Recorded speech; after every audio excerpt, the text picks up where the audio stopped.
So Dave, I've heard you talk about post-project reviews or retrospectives as being a key tool of an involved workforce. Why is that?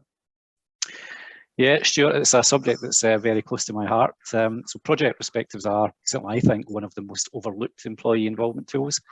In fact, also learning and improvement tools that any organisation can use. So in our company, where we focus on IT infrastructure and software projects, we've been doing retrospectives for over 15 years now. And even now, 15 years later, we're still uncovering lots of things that could and need to be done better. And they're not always small things. Often they're big ticket items that you might think should have been uncovered by now. The point is that since every project is different and unique, there's always new learnings, and learnings are a prerequisite to driving improvements. So what we're talking about is getting more people involved at the end of each project to help understand how the project went and how the next one can be improved. Okay, so can you describe to me how a retrospective might be organised then? Yep, well, I mean, the key thing is to gather information as you go. So that means putting an easily accessible means for everyone involved in the project to jot down things that have happened as they happen. So if you don't do that, information about things that have happened is going to get lost. And more often than you might expect, these can be really important findings, which means there's a missed opportunity for improvement. So the method of gathering feedback needs to follow the structure of the project. So for example, again, within our company, many of our own projects are organised into 2 or 3 week sprints. So we make the feedback processes available from the start of the sprint through to the end of the sprint. But we also run lots of traditional projects with multiple phases, from things like initiation through to close down.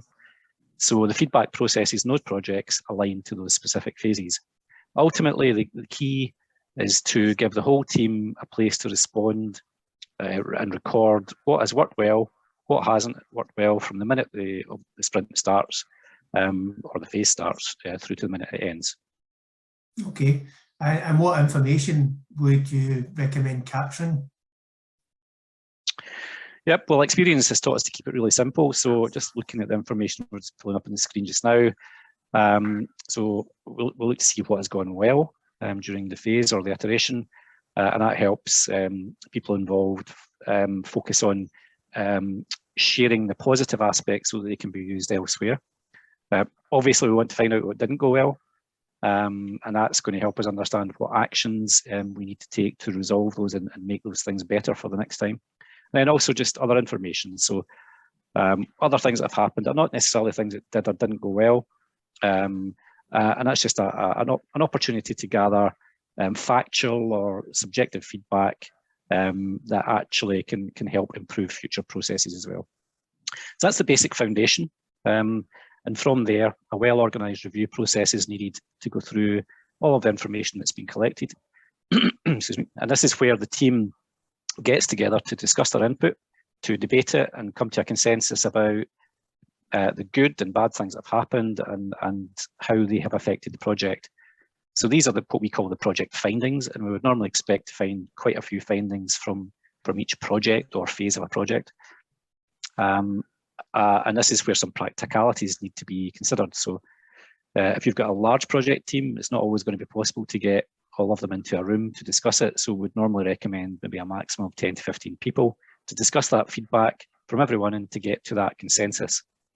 One thing we have found really helps at this stage is the use of things like text categorization tools that can help us quickly spot keywords and sentiment across the large amounts of text responses that are usually received, so that we can get to the real nub of the issue more quickly. Okay, all makes sense so far, but it seems like the hard work is still to be done in recording findings. How does that work? Yeah, it's a good point, Stuart. And the project review findings session is often the hardest part, as it means asking some really searching questions of the group that's involved in the session. So in our experience, using a facilitator who is comfortable asking probing and sometimes controversial questions is a great way to get to the root cause of many of the issues that are brought up. So, for example, statements like, it looks to me as though the communication between the project manager and the project team completely broke down. Might sound a bit controversial, but it's a great way for quickly getting to the nub of most issues. But at some point, ultimately, you need to come to a consensus. And this often starts with the facilitator saying something like, would it be fair to say that ABC happened and the impact of this is XYZ?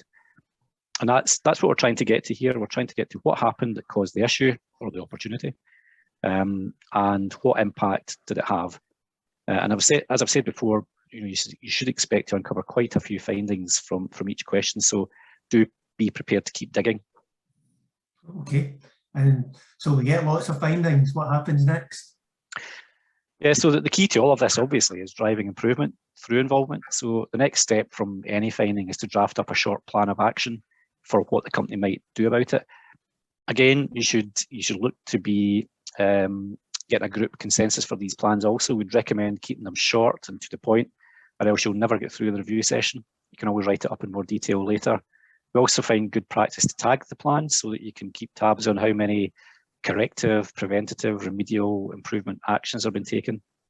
And if you can, get the group to give you a steer on who might take each plan forward.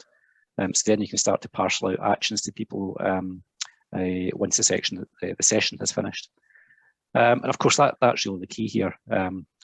You can't let it just become a talking shop. It needs to be followed up with actions that are properly managed and progressed.